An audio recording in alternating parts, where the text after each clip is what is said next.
If you've been watching the Muslim rallies against Israel recently, you've probably heard the popular chant, Khaybar, Khaybar, Ya Yahud, Jaish Muhammad Sa Yaud, which means, Khaybar, Khaybar, O Jews, the army of Muhammad will return. It's meant as a threat to Jews that what happened at the Battle of Khaybar will soon happen again. Muslims who chant Khaybar, Khaybar, Ya Yahud apparently don't know much about the Battle of Khaybar. They might have a vague notion that it was some sort of military victory over a Jewish community, but if Muslims actually knew what happened at Khaybar, I don't think they would ever bring it up as a threat. It was, after all, the most embarrassing event in Islamic history, and in the next few minutes, you'll understand why. Khaybar is an oasis in Arabia, a little north of Medina, and in the 7th century there was an important Jewish settlement there.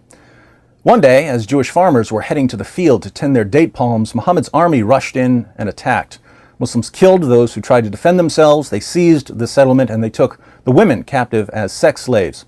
Some of the Jews who surrendered were allowed to remain on the land as dhimmis, subjugated people who are required to acknowledge their inferior status by paying jizya, tribute money.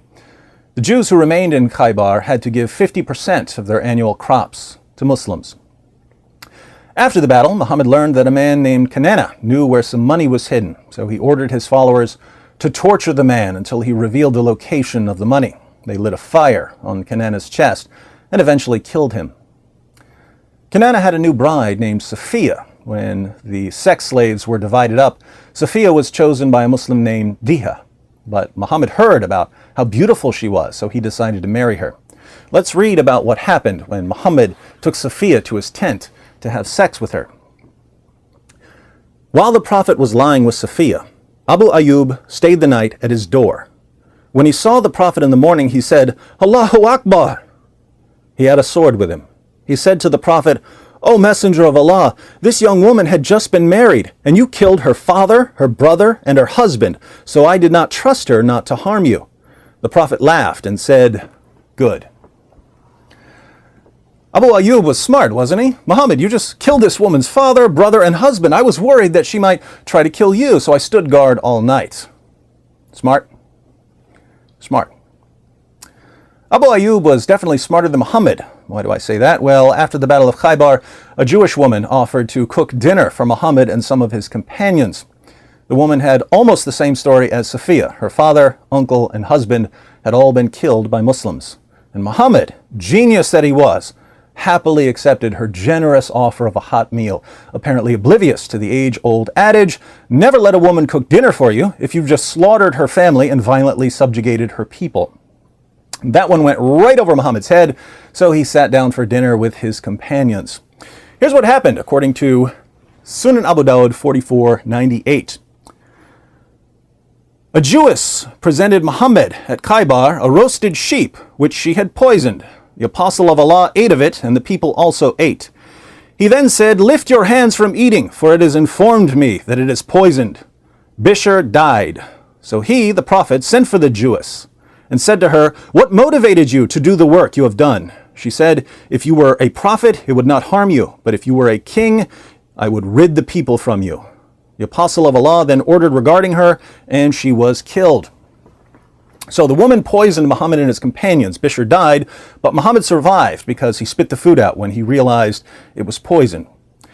Now, pop history quiz for all my Muslim friends out there. How did Muhammad die? You may have heard that 3 years or so after the Battle of Khaybar, he got sick. In fact, he got so sick, his companions had to drag him around with his feet dangling behind him like Weekend at Bernie's. Sahih al-Bukhari, 2588. Aisha said, when the Prophet became sick and his condition became serious, he requested his wives to allow him to be treated in my house, and they allowed him. He came out leaning on 2 men while his feet were dragging on the ground.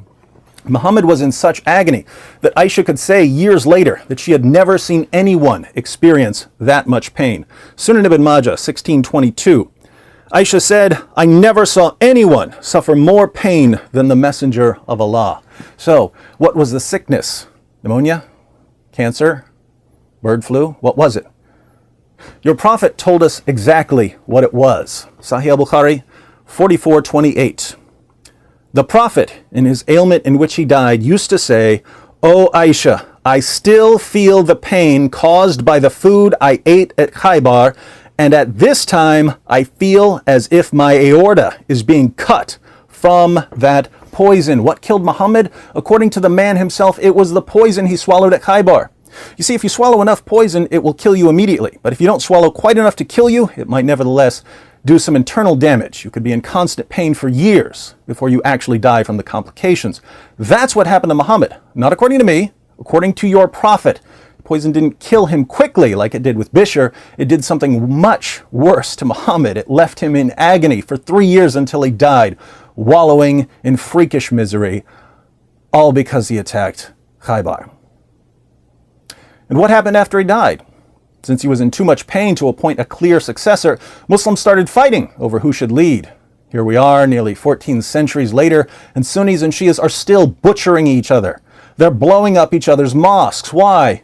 Because of the Sunni-Shia split. Why was there a Sunni-Shia split? Because Muhammad died an early death. Why did Muhammad die an early death? Because he attacked Khaybar. Was it worth it? Muhammad conquered the Jews of Khaybar. But who really won that battle? How many Muslims have died because of that battle? You lost your prophet because of that battle. The Muslim community still hasn't recovered from that battle. I'm bringing this up because, my Muslim friends, when you say Khaybar, Khaybar, ya Yahud, you're saying something much more important than you realize. Jesus, whom you regard as a prophet, said, "He who lives by the sword will die by the sword." If violence is your only way of dealing with your frustrations, that doesn't just affect the people you're attacking, it affects you and your family and your community as well, because people are eventually going to respond with violence. Groups like Hamas know this. They want the violent response. They hide behind Muslim children in order to get the Muslim children killed. And for what purpose? Social media campaign against Israel? A Muslim child's life to Hamas is less valuable than a tweet. Absolutely sickening. But most of you Muslims out there are better than that. You're better than Hamas. I'll be honest, you're better than your prophet, much better than your prophet. You may believe that you have to condemn Jews just because Muhammad did, but you don't. God gave you the ability to think, my friends. Instead of mindlessly imitating your prophet, you can learn from what happened to him. When Muhammad moved to Medina, the people of Mecca were happy that he was gone. Muhammad could have lived the rest of his life in peace.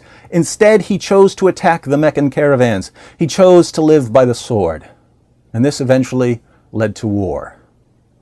The wars never stopped for him after that, and they haven't stopped since. Your prophet's most enduring legacy is death. 14 centuries of Muslim killing Kafir, Kafir killing Muslim, Muslim killing Muslim.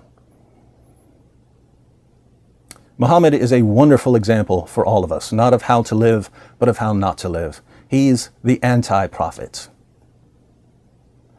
I invite all of you Muslims out there not to follow him down the path of violence and to leave Israel alone so that children in Gaza and the West Bank can grow up knowing that they are more than shields for terrorists.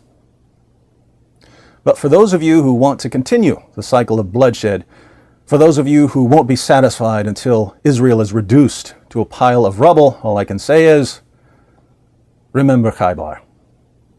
Your prophet himself couldn't escape the consequences of his killings. Khaybar, Khaybar, ya Muslimin. Halak Muhammad da yaqeen.